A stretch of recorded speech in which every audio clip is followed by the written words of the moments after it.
Now, the third and last tournament, which I will be talking about this week, is DreamHack Open Valencia, and I will in detail talk about four teams there, and we will start with the winner, North, which is the team that won. If you don't know yet, I guess most of the people that listen to this podcast do, but um, I'm also stating the facts. And in the beginning, I think people that listen to me in the last few weeks know that already. But nevertheless, let's move on. The winner was North, and right before the start of the tournament, they actually announced that they would replace Mertz with Mixwell, the Spanish guy that was at G2 before. So he was a part of the NBK and Apex experiment.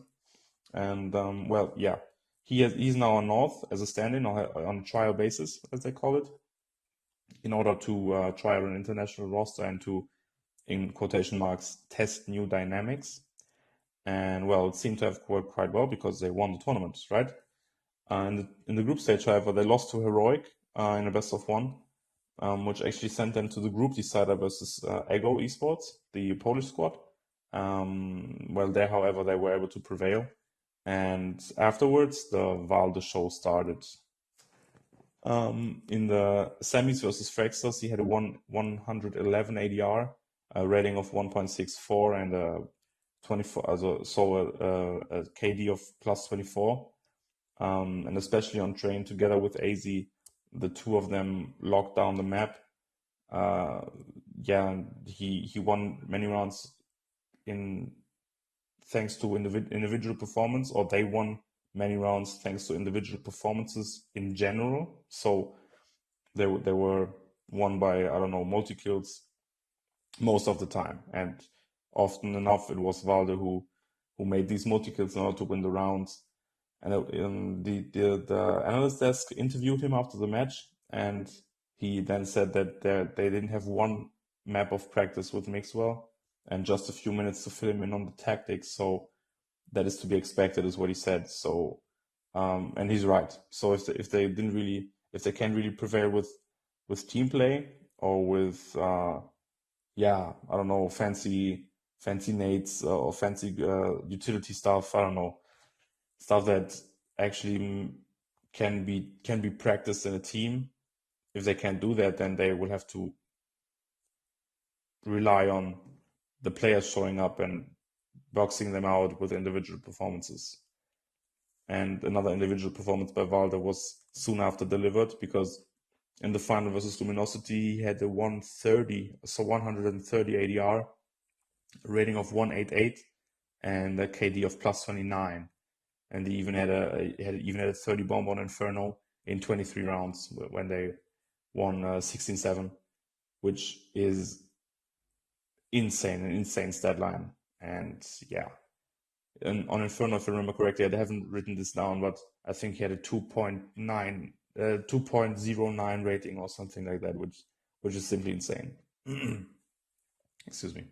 Well, after some problems in the earlier rounds on Inferno, North really had no problems whatsoever after being down, I guess 3-5, and yeah, they won a round with a ZZ with a Deagle, or with ZZs, Deagles, and 1P250, and yeah, you can't really say much about that.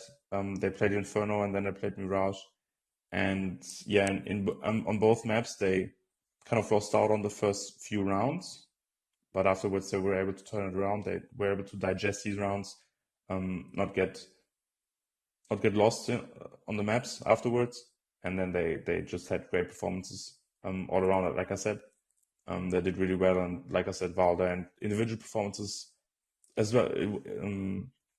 Let me say it like this: Valde gave another interview after the final, and then he especially singled out Mixwell, who really gave him the freedom to reign on these maps, and Mixwell did just as well, not really just as well, but close to, he was close to the stats that Valde had on the maps. And yeah, he did well. He did extraordinarily well as well.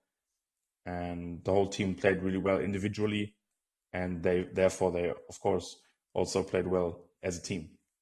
And moving forward, well, as I stated, or as Val has stated for me, and I just reiterated it, they have not been able to practice before the tournament at all with the new lineup with Mixwell. And what I actually found interesting, what I have actually written down here, Val said that freestyle can work quite well, but it's really inconsistent, which is actually something that I really find interesting for him to say, because this is sort of like the phase theme, which I talked about in the last few podcasts.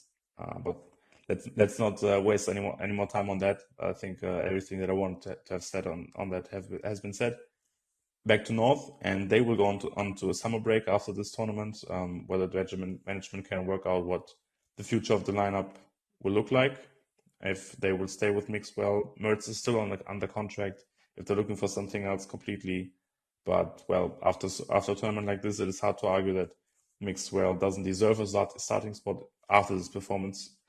But you never know in this game, and well, you never know with MSL or with North or the organization, so they could definitely want to go into a different direction. So I guess we will have to find out what they come up with in the next few weeks.